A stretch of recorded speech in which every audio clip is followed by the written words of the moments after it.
Thanks for watching. Doing a quick video here about an interesting type of strap you may already know about, since they've been a pretty hot item among watch collectors for some time. This one on the left here, this is an Erika's original MN strap. These are based on designs of the French Navy, I believe, dating back to the 60s.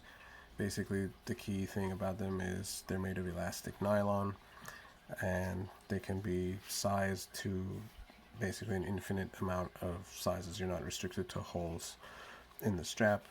The way it works is you put it on the wrist, like so, and then loop this hook into the buckle here.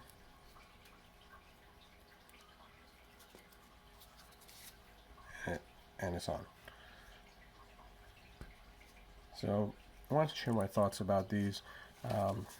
If you didn't know, these are actually quite pricey, and I think on last check on the Erika's original site, I saw that they were going for 75 euros, I think, at least starting at that price.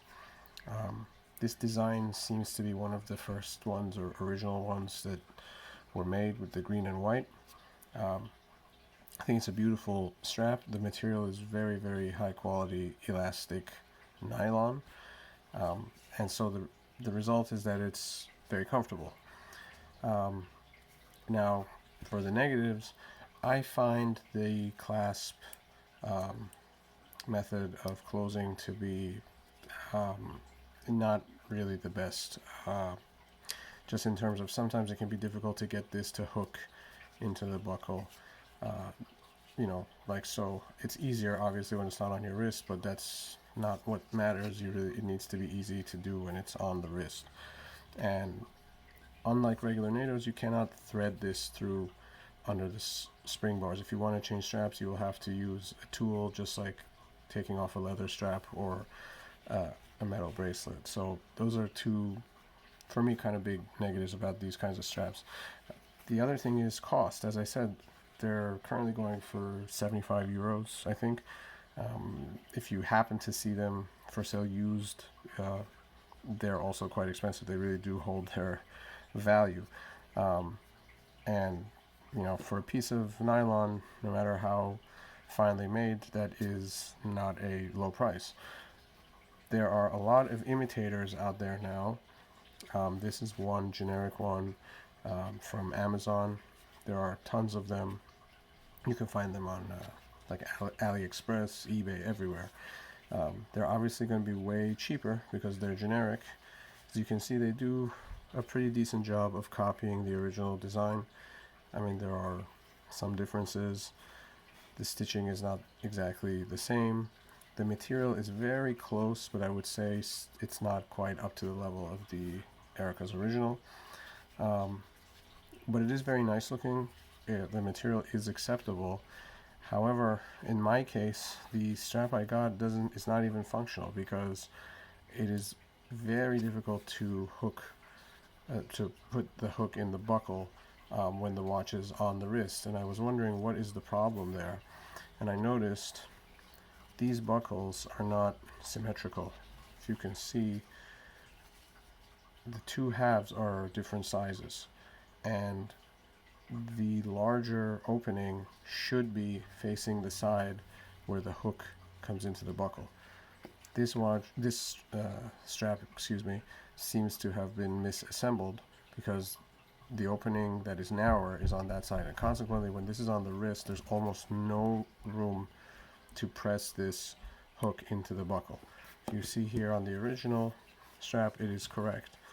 You see there's a larger opening here and a smaller one here. Maybe you can see better there. And the larger opening is correctly on the side where the hook comes in to meet the buckle.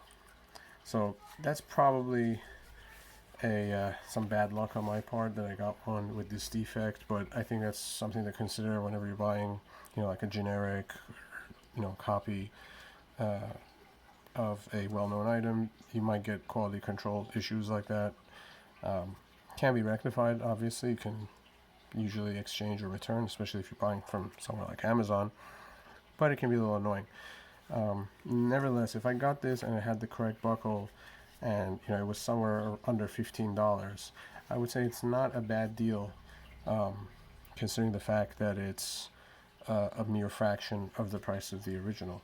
And if you do like different colors and changing straps, it is nice that you don't need to spend $80 per strap. But my final thought is I think they're really nicely made, but I personally am not a big fan of this style of buckle. It doesn't matter if it's on the better made expensive one or the cheaper one. It just, for me, this style of closure is not easy to use, and sort of weighs against the positive aspects of the strap, which are that they look nice and are comfortable. So yeah, if you want to give them a try, I encourage you to do so. Perhaps for different others may not find this buckle closure to be as challenging as I did, but those are my thoughts. I'd probably be sticking more to regular NATOs and Zulus. Maybe try a regular NATO made of elastic nylon. I've seen some of those are being sold now. If I do, I'll be sure to post a video. If you have any comments or questions, please leave them below, and thanks for watching.